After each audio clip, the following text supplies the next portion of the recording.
Welcome to the Minds of Ecommerce Podcast, where you'll learn one key strategy that made leading e-commerce companies grow exponentially. I'm your host, Raphael Paulin-Daigle, and I'm the founder of Splitbase. Past guests of the podcast includes Nick Sharma, Jack Haldrup, and Jason Wong of Doe. Now, this episode today is brought to you by Splitbase. And at Splitbase, we help direct-to-consumer brands such as Dr. Squatch, Hyperice, and Amica A/B test, design, build, and manage high-converting landing pages and on-site experiences. Our optimization program pinpoints exactly where your store is losing money most, and we help you fix it. The result: increased conversions, AOV, and of course, improved marketing efficiency. With our team of conversion optimization specialists, performance marketers, and conversion-focused designers, we've got your back when it comes to testing and optimization. Request a proposal today on splitbase.com and learn how we can help you get the most out of your marketing spend. All right, today we've got Alexandra Zatarain of 8 Sleep who's joining us. Alexandra, welcome to the show. Thank you for having me. I'm super excited to have you here because I'm a customer of 8 Sleep. I love the product, and I've actually been meaning to have you on the show for a little while, so thanks for being here. And I know today we're going to focus on partnerships, because that's been pretty successful for 8 Sleep. And you have, I think I see on Twitter almost every day, you have some pretty killer partnerships and athletes and brands that you've partnered with, some hotels in the past, I believe, as well. So tell us a bit more first, before we dive into partnerships. Tell us a bit more about 8 Sleep. Like, what type of success have you had so far? And for how long have you been co-founder and VP of brand and marketing? Yeah, of course. So 8 Sleep is a health and wellness company focused on sleep fitness. We believe that technology can help people sleep better. And so that's what we do. We build innovative, tech-driven products that unlock the best night of sleep for every individual every single night. So as you mentioned, we have a lot of fantastic people who sleep on our most popular product, just the pod. And that's a technology that has been clinically proven to improve sleep, from giving you more deep sleep, better recovery, higher HRV when you wake up, etc. So that's why people love it. And it did take a long time to get to that point. So the pod has been in market for over 4 years, but the company's been around for 10 years. So it's been 10 years that I've been the co-founder, that we started this journey, and that we set out to innovate all the way from the product to the brand and how we distribute it. That's amazing. It's crazy because, that's the thing. I think most people probably have only seen the past 4 years, which is when you guys have exploded. But to know that you've been working on that product for 10 is even more amazing. And it shows that you need that determination. Now, obviously, as you know, Alexandra, this podcast is all about dissecting one key marketing strategy that was key to the growth of your company. And you mentioned partnership being something crucial to 8 Sleep. And you've mentioned before we started recording that now it's your biggest acquisition channel. So tell us a bit more about how do you see and how do you define partnerships as a marketing strategy for 8 Sleep? Partnerships for us is this sort of framework or approach that we have to what many would consider separate channels. So that encompasses podcasts and audio partnerships, content creator partnerships, whether they are on YouTube or Instagram or TikTok, whatever platform they are on. And then also our partnerships with athletes and with other brands. So it's big. And we have several members of the team that are focused in these areas. And the reason why they have become so important, or what we believe is the reason behind the success, is because our product is actually new. It's a new category. It's not something you go sort of searching around. You don't have any comparison to it. And so it needs a lot of education. It also requires building trust because it is an expensive product, right? It's not something, it's not an impulse purchase. And we have an AOV of over $2,000, almost $2,500. So then you can think of who can we use or what can we leverage to tell this story, to educate and to convince people that this is a product worth buying. And that's where our partnerships really came about. And actually, our friend Nick Sharma is someone who I remember talking to about this some years ago now. And he said, to think about it as the secondary voices for the brand. And that's how we've really adapted to this environment of partnerships that wasn't really a channel for us probably up until like 2.5, 3 years ago. And that's when we started going all in and seeing good results. And one thing I noticed with the way you approach partnership is that you're not just, paying influencers and then they're posting about you guys. It goes deeper than that. just to make sure that people who are listening, understand how you guys are in partnership. Can you walk us through what is a typical partnership for you, just so people realize you're not just paying influencers to post Instagram posts that disappears 2 hours later? It's pretty complex, and I think it'd be interesting for people to know about it. Yeah, and I think the complexity comes from the fact that we are building this brand for the long term. And, no disrespect to anyone who's just wanting to leverage the hype on a certain product or commodity. We've obviously, like we were talking about, we've put a lot of years into developing this technology, and we want to continue to put a lot of years into developing the next generations of our product, the pod, and other future products. And so that means that this is a brand that wants to be around 100 years from now, right? We think Tesla, we think Apple, we think Nike. And so that means that how we go about in partnerships starts from the point of authenticity. And I think a great example to put here is when we started our very first foray into podcast advertising. And we started working with Tim Ferriss. Now, maybe he's like the first big podcaster we started working with, like maybe 2.5, I think it's going to be 3 years ago now. And the way that happened is, well, when you want to work with people who have that audience and have that consideration for who they select to work with, it needs to be authentic. They're not going to endorse products that they don't actually love and that their community doesn't respect. And that was really eye-opening for us. It almost taught us how to approach the space, because it took first over a year to just convince them to try it. And then from there, your product needs to do the selling, right? The person you're working with, whether it's Tim or anyone else, needs to love it. And then they need to decide to actually take you on as an advertiser. And a lot of these individuals, or maybe these brands you may partner with, know their audience, and they also want to build their brands for the long term. And so those are the right partners for us on Eat Sleep. And then it becomes a marriage, right? At that point, you're like, well, we both want to be in it together. We both understand and respect each other's audiences or products or brands, and we want to build this partnership long term. And that's how we've approached every single one after that, whether it is an athlete or, like I said, a brand or just a content creator on YouTube. We never think short term. We had definitely done that in the past, so we've made those mistakes. But when we flipped that and started thinking long-term and authentic storytelling, it started paying off. What are some other examples of partnerships you've done? Obviously, podcasts, definitely big presence there. Anything else worth mentioning? Yeah, something that may be very different and that I know a lot of companies sort of hesitate to maybe enter into, which are partnerships that are much more focused on brand awareness. So last year, we began our partnership with the Mercedes F1 team, so the Formula One team, and that was sort of like a big risk. And it also came from the point of first authenticity, their team reaching out and saying, hey, we love the product. We think this product can really be embedded further into the story that we tell about the team and how we are enhancing the performance of not just the drivers, but everyone back at the factory, et cetera. So we thought, well, this is great. Like, as long as we can tell an authentic story, we can consider this. But it is very different than measuring podcast advertising, right? Like, even though podcast is still not like measuring paid social, there are methods and ways in which you can create some sort of formula to measure the impact it's having on revenue. Versus when you go and do some sort of endorsement deal, it's much higher up in the funnel. And a lot of companies, including us, hesitate. And it may be seen as very expensive and you don't really know what's doing for the company. But we went for it anyways. Why? Because we believed what the story that it could tell about our brand was still very relevant to the story we wanted to tell about ourselves, and that it could catapult us to another level of brand perception, and it could continue to build credibility. And so that, as long as it's aligned on that strategy, right, from the brand storytelling, it's important. And second to that, we also defined certain deliverables where we said, well, what would make us happy? What would we consider success with this partnership? It's not just about flopping our name next to them and posting a bunch of content and hoping that it lifts all boats.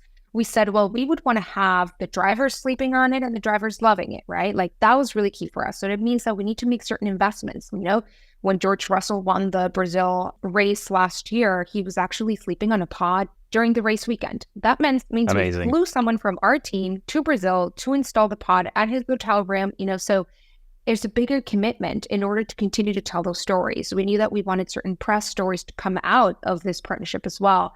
Certain number of emails, certain number of assets, right? So you try to quantify it. And it's still a partnership. It just looks very different from something that's maybe more media-based or easier to track, like affiliate. I love that. Your dedication to that channel and how you do partnerships is, without a doubt, the reason why you have been so successful at it. Because I can think of so many brands that call a partnership just slapping their logo next to another logo. Whereas you guys built an entire story, like that F1 campaign is textbook in the sense that, as you said, you've got the driver sleeping on it. It's just beyond 8 Sleep and F1. The entire story is being told by that. And I'm sure you can reutilize all that content in so many ways as well. Now, I think that's fascinating. And I'm sure that a lot of people listening are getting ideas of maybe what they could do. But the truth is, I'm sure there's more options and more ideas than anyone could ever pursue as a brand. So how do you go about picking which partnerships to go with? You've talked about influencers and actual people like Tim Ferriss, and then there's F1 and those bigger brands. How do you decide who to partner with, especially when there are so many options?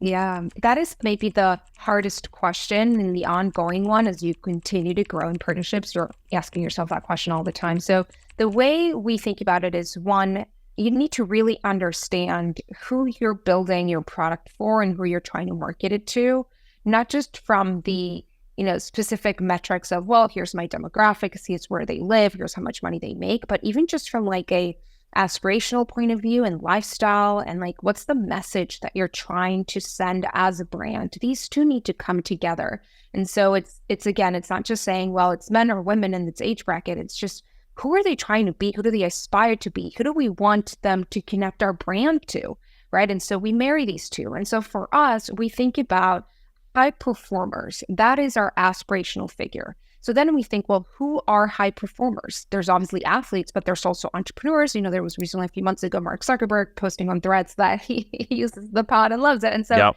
that is what we're pursuing, is who are the top performers in whatever their field is: artists, content creators, athletes, entrepreneurs.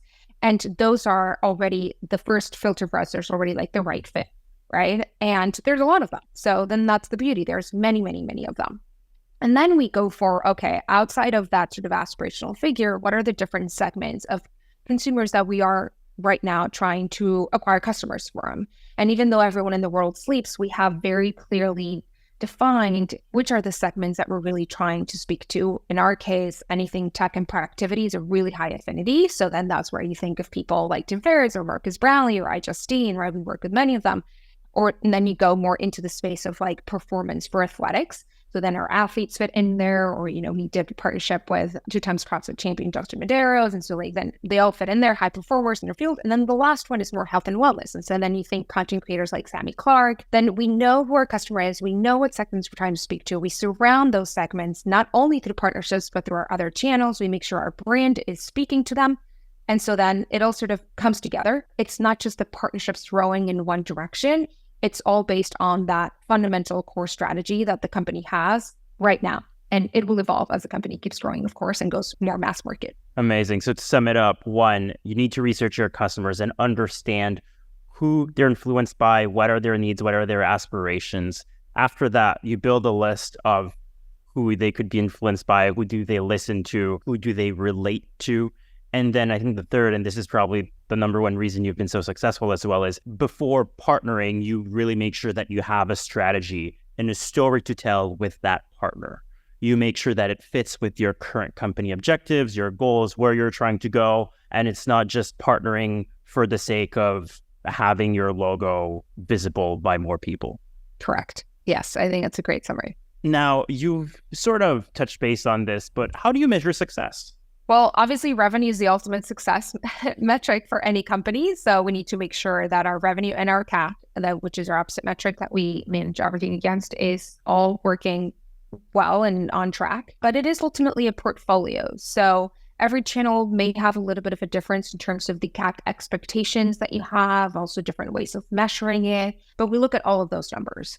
And we even go deeper and sort of look at, well, what is the amount of traffic that every one of these partnerships is driving? We have that tracker and we see every single partnership, particularly those that are easier to measure, say like a podcast, content creator, affiliates, all of those. The traffic, the quality of that traffic, the cost per email capture, the conversion rate once they get into our email list, right? So it's all about these partnerships are going to build your funnel, and they also should be converting in a healthy way if they are the right partners. And for anything that's more brand driven, we actually run once a year a brand tracker, and we sort of measure with 1,000 external people that don't own our products and 1,000 people from our list of customers. We see how we are measuring up against ourselves and against competitors in terms of awareness, but also other brand metrics we may want to be known for, like, products being high quality, products helping you sleep better. And we see what type of penetration we've made for people practicing certain sports or living certain lifestyles to see, if we did an F1 partnership, are we actually seeing more F1 people being aware of sleep after a year? Yeah. And I think that's a good thing that you mentioned about brand being measured differently, because I know a lot of people, they've grown their business through Facebook ads or Google ads, and you're very used to having metrics for every single action that happens around that. Whereas when it comes to you guys and building partnerships that, are more brand driven, well, obviously you don't have that level of measurement, nor should you expect to have that level of measurement, correct? Correct. You don't have the same, but you need to find a way to measure it. And I think that's where it varies company to company. And the other big thing as well is that you need to consider it as a cost. So you can't fool yourself as a business owner and say, well, this is a brand investment, it doesn't hit my CAC. No, you need to consider it as part of your CAC. And so you need to make sure that all of those investments can still hit your CAC and they'll still run a healthy business if you decide to invest the money that way. Very good point. Now, if you were to start this, partnerships all over again, what would you do differently? And what are some of the mistakes that you wish you would have avoided along the way?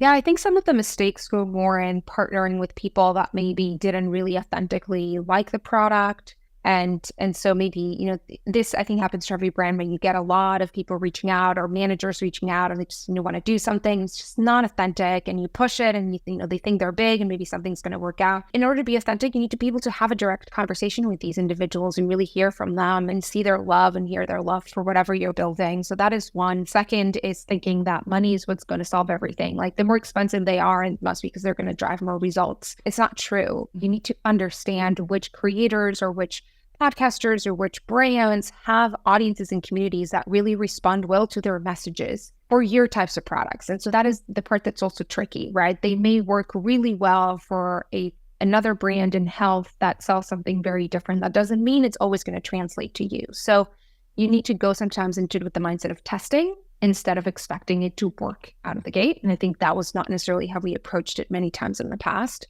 And now we do. And so then you build the cadence of your testing and your budgets and your CAC expectations in that way, because that maybe it's going to take 30 days before you see any good results. And the last one is just to also follow a little bit your gut. We're all as marketers nowadays used to just trying to use the data and try to get all the data as possible to make decisions. But especially as a founder, the more time you spend building your business and talking to your customers and understanding why people buy your product, you're going to build a little bit of that sixth sense. You're going to start understanding what's the right fit for you. And you need to be the one steering the brand story in the right direction. Because again, it's going to take 100 years, right? So if we want to be here 100 years from now, we don't want to take shortcuts. We want to make sure we are partnering with the right people and we are telling the right stories and that we're not diluting our message, just trying to pursue those short-term results. And that comes a little bit more as an art form than a science. Super key. And I think at the end of the day, you have to be ready to accept that you'll fail at times. Not everything is going to work.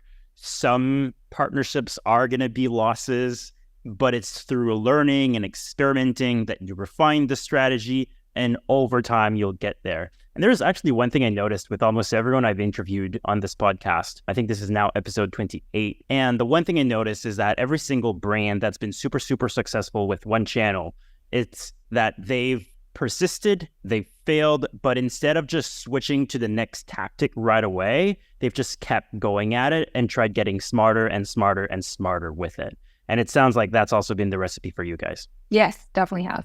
So I would agree with that. And so it comes from a little bit of that gut instinct of saying, well, it makes logical sense that this channel should work for us. Yeah. Right. And so let's pursue it and let's stick to it and let's refine our methods and it should work. Amazing. We've got a couple minutes left. I'd love to know, is there any tools or software or services that you've used that's helped you with this that you find particularly helpful? Yeah, I think in general for us, one channel that's been really helpful, just because it's not really funny, but it's Twitter. Why? Because Twitter and now Reddit too has become pretty key. They help us stay in touch with our community and what people are saying about us. And ultimately that drives understanding of the customer or the potential customer, which then makes you take certain decisions in terms of what partnerships are working, which partnerships could work for us, what messages are resonating, right? So any tool that's going to help you stay connected to your customer or potential customer, number one up in the list for me, and it should be for every marketer. The other tools for us are anything data, right? We talked about also that importance of data. And so all the systems that our data team has built, like Looker, such a great tool for us because we are bringing together data from different sources and building these dashboards that then, I don't even have to go into Looker. I just get a dashboard in Slack and sort of see how the business is doing, see how different channels are performing. So that has been a great investment for us. And then one personal favorite that I just love, I love to see what's working for other brands or what maybe work for other brands or other brands are doing. So, from like Facebook Ads Library to like a similar web to, SEMrush, just anything like that. It's just very helpful to be able to get some ideas and maybe get thoughts on, maybe this partner that seems to be driving traffic for that brand may work for us. Let's go test it. That's always really fun. And that's intelligence I love to bring back to the team. Amazing. Thank you so much for sharing. If there's one takeaway, I think from your tools, but also from, why you've had so much success with partnerships, it's that number one, you really try to understand, relate with, and communicate with your customers. And you go further than just, guessing or having gut feelings about your customers. You really listen to them and you build strategies around them. And I really applaud that because I think, it's a little harder, of course, than just looking at metrics, but at the end of the day, it tells you so much more. And when I think of when we build our programs as Flipbase, we do the same, right? The number one thing we do that helps us get better A/B tests and landing pages is a customer survey, open-ended. We ask questions like, what can you tell us about yourself? What made you buy from 8 Sleep, right? Those type of things. And the words you get, you just learn so much more than if you just look at ratios and numbers all day. Alexandra, it's been a pleasure chatting with you. I could talk for hours and hours. Now, if people want to learn more about 8 Sleep or yourself, where can they find you? You can find us at 8sleep.com. Connect with us on Twitter, on Reddit. We're always there. Me and my co-founder, the team is actively engaging with anyone sharing anything. And also, if you use the product and you have ideas, we love getting them. So ping us on Twitter, email our team. We love getting the feedback from the community so we can continue improving. Amazing. Thank you so much. Thank you.